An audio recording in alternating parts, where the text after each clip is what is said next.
English language and comprehension में हर बच्चा reading habit तैयार कर रहा है और लगभग लगभग वो स्कोर लेके आएगा। और 45 क्वेश्चन ठीक ठाक लेवल है, 45 क्वेश्चन से एक बच्चे की बेसिक समझ को जाना जा सकता है। लेकिन मुझे इस बात पे गहरे रूप से आपत्ति है कि मैथ में 30 क्वेश्चन के थ्रू एक बच्चे की समझ को जानना बहुत मुश्किल काम है, और यह बच्चे के लिए सच में मुश्किल होने वाला है कि उसको किस चैप्टर पे कितना वेटेज देना है।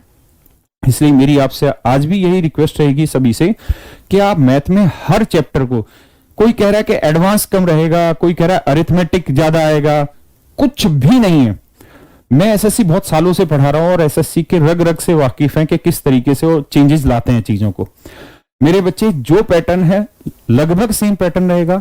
आप ये बिल्कुल मत मानिए कि एडवांस खत्म हो जाएगा या एडवांस बहुत तुर्रमखा तरीके से आएगा। जैसे आ रहे हैं वैसे ही आ रहे हैं, लेकिन समस्या है 30 क्वेश्चन। अगर मान लीजिए ट्रिग्नोमेट्री में पहले 10 क्वेश्चन आते थे, 8 से 10 क्वेश्चन आते थे मींस में, और वहां पे आपसे 1 से 2 क्वेश्चन मान लीजिए नहीं हो पाए, 1 से 2 कॉन्सेप्ट आपको नहीं आया और उसकी वजह से 1-2 क्वेश्चन आप छोड़ भी आए तो कोई बहुत बड़ी बात नहीं होती थी। लेकिन अब दिक्कत यह है कि अगर ट्रिग्नोमेट्री से आए ही क्वेश्चन 1 से 2 और वो 1 से 2 वो कॉन्सेप्ट आगे जो आपने नहीं पढ़े या आपकी तैयारी उस अच्छे लेवल पे नहीं हो पाई जिस लेवल पे बाकी साथियों ने की, तो आपके लिए यहां दिक्कत बड़े लेवल पे क्रिएट होने वाली है। जो नंबर ऑफ क्वेश्चन 30 है ना, ये आपके सिलेक्शन के लिए ये समझिए कि सबसे अहम काम होगा, क्योंकि इन 30 क्वेश्चन में ना बहुत फंसेंगे और बहुतों की नैया पार भी होगी इन 30 क्वेश्चन से। इसलिए मेरे प्यारे बच्चों, इन 30 क्वेश्चन की वेटेज को सबसे अलग लेके चलना है और सबसे अलग तरीके से ही इस बात को समझ के चलना है। दूसरी बात जो मैं आपको कहना चाहता हूं मेरे प्यारे बच्चों, वो ये, जैसा मैंने आपको लिखा भी यहां पे, कि जो प्री है ना वो क्वालिफाइंग है लेकिन क्रिटिकल है। क्रिटिकल क्यों है उसका कारण समझिए।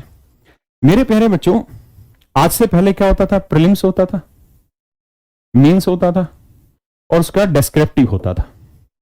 तो छटनी का लेवल धीरे धीरे धीरे धीरे करके ऊपर चलता था। अगर मान लीजिए 8000 पोस्टें हैं तो लगभग 35,000 बच्चे डिस्क्रिप्टिव एग्जाम दे रहे होते थे, यानी लगभग 4 से 5 गुना। फिर लगभग उसी में कोई रेशियो जनरेट करके मेंस एग्जाम दिलाते थे और फिर उसी से कोई रेशियो जनरेट करके प्री, यानी इस तरीके से छटनी होती थी। इस बार क्या हुआ मेरे बच्चे? डिस्क्रिप्टिव हट गया। बहुत अच्छा भी हुआ, हटना भी चाहिए था। बहुत सारे बच्चे बहुत ब्रिलियंट थे लेकिन इस जगह आके फंस जा रहे थे। अब दिक्कत कहां आ रही है कि आपके पास एक ही हर्डल है और वो है मींस, क्योंकि जो स्कोर बनना है वो मींस का बनना है। जो भी सिलेक्शन होना है मींस के बिहाफ पे होना है।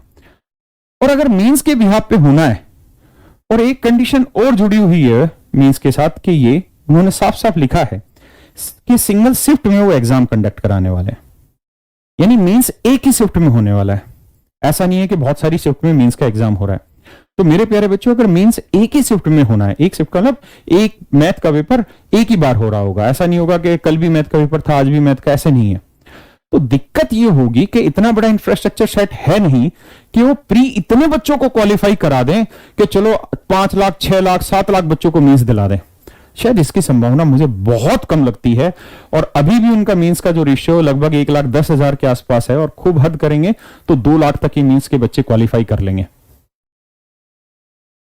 तो जो प्रीलिम्स है ना, प्रीलिम्स से अगर इनको 2 लाख बच्चे छांटने होंगे, वहां इनको बड़ी दिक्कत होगी।